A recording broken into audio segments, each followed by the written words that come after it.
Hi, church. Happy Friday, and welcome to today's digital devotion.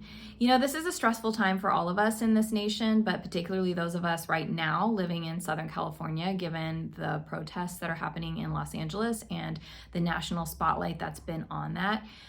I think these protests are highlighting what we've all known has been happening in our country these last 6 months, which is the president is trying to create a police state and use the military against our own American citizens.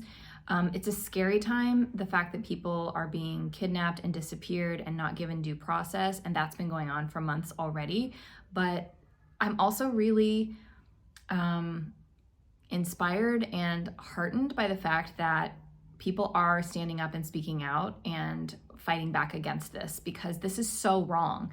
There is no way that you can call yourself a follower of Jesus Christ and support people being violently taken away from their families, their communities, not given due process, not protected by the Constitution. Like, I saw someone say on social media a few days ago, and I think this is absolutely true, like, at this point, you have to understand that your political beliefs are your faith values. They are the same thing right now. You cannot say that any of what's happening is in line with the teachings of Jesus Christ or anything that would be found in the Bible. It's just not, you can't make that argument.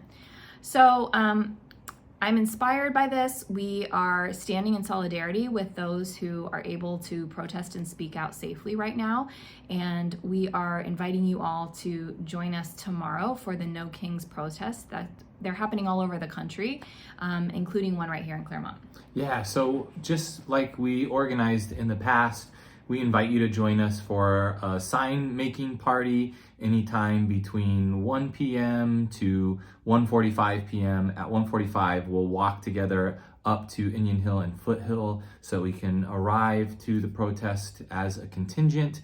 We're going to have one of our main parking lots cordoned off for a memorial service, but the ECC parking lot, the north parking lot, the street will be available to you. And we want to be able to unite our voices in this moment and to have a way to gather the energy of this congregation and not only direct it towards speaking out, but also to direct it towards helping people directly. And so there are so many ways that we can be giving of our time and resources to helping directly families who are impacted by this. And you're exactly right. Our faith should show us that when we act so inhumanely to go into elementary schools or people's legal hearings or to take a mother away from their child without due process, then it is incumbent upon us as people of faith to say, this is not how we should be acting. And so this is... And it's not a time to stay silent either. No. And so we invite you all to join us for this protest on Saturday and to continue through any means possible. I know, again, it sometimes feels like we are helpless, but we're not. We can be part of even just sharing with family and friends that we don't feel like this is right, and we need to be doing everything we can to make that known and to have a voice on this issue. Yeah. So we are praying for everyone impacted by all of these deportations happening without due process. And we, of course, are keeping this congregation in prayer. We know it's a really disheartening time, and we have to continue to keep moving forward despite how terrible we feel and how terrible this is. That's right.